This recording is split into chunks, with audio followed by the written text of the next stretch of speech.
আসসালামু আলাইকুম, কেমন আছেন আপনারা? আশা করি অনেক ভালো আছেন। তো আজকে আমরা যাচ্ছি পঞ্চগড়ের উদ্দেশ্যে। ওখানে কয়েকদিন ঘুরবো আমরা। ওখান থেকে আবার হিমালয় পর্বত দেখা যায়। ইনশাল্লাহ আবহাওয়া যদি ঠিকঠাক থাকে তাহলে আমরা হিমালয়ের চূড়া দেখারও চেষ্টা করব এবং আপনাদেরকেও দেখাবো। তো চলুন যাওয়া যাক। আর বিশেষ করে এখন এখান থেকে আমি যাব দিনাজপুর, যেহেতু আমার এখান থেকে সরাসরি পঞ্চগড়ের কোনো ট্রেন নাই, সেজন্য এখান থেকে আমি দিনাজপুরে যাব। আজকে বিকেলবেলার দিকে রওনা দিলাম, আর আগামীকাল সকাল 7টার দিকে আমাদের দিনাজপুর থেকে ট্রেন আছে। তো দেখা হচ্ছে সামনে গিয়ে।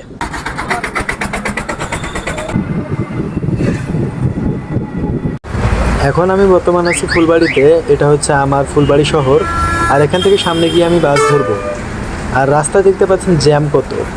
তো সামনে গিয়ে বাস ধরি এবং এখান থেকে আমার দিনাজপুর জেলা সদর ফির আবার প্রায় 45 থেকে 50 কিলোমিটার। তো চলুন সামনে যাই।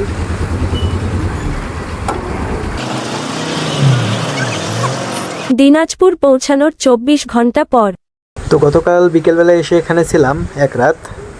আর আজকে সকালবেলার নাস্তা হচ্ছে এটা, পরোটা আর ডাল। আপনি খাওয়া শুরু করছেন?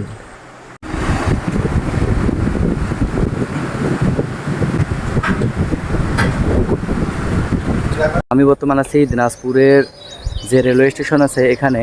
আর আমরা এখান থেকে পঞ্চগড়ের উদ্দেশ্যে যাচ্ছি। ওখানে গিয়ে আমরা যে পঞ্চগড়ের প্লেসগুলো আছে ওখানে ঘুরবো এবং অবশ্যই আপনাদের সাথে থাকবেন, কারণ আমরা যে জায়গাগুলোতে যাব আসলে অনেক সুন্দর জায়গা হইতে পারে। তো চলুন যাওয়া যাক। ট্রেন আসবে কিছুক্ষণ পর, এরপর কথা বলতেছি।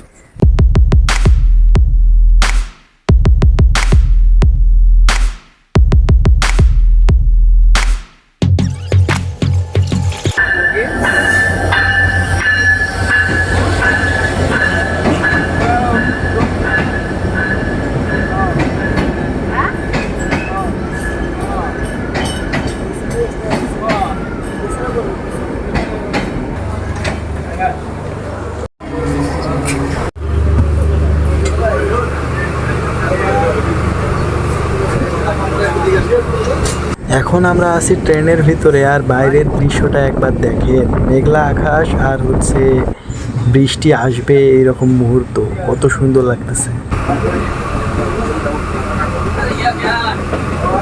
তো এখানে একটা কাহিনী হয়ে গেছে। ডান দিকে দেখে আমি মনে করছি যে আমাদের ট্রেনটা ছেড়ে দিছে, বাট যখন বাঁ দিকে ঘুরলাম তখন দেখতেছি না, আমাদের ট্রেনটা দাঁড়িয়ে আছে।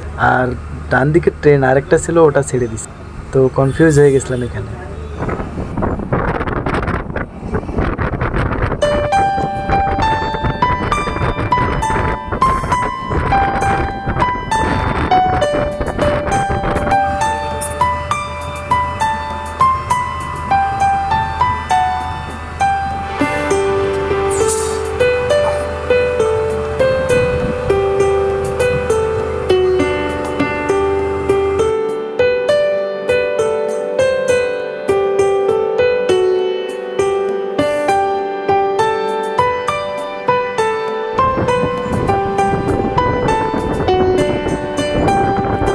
পার্ট 2 দেখতে ভিডিও ডেসক্রিপশন চেক করুন।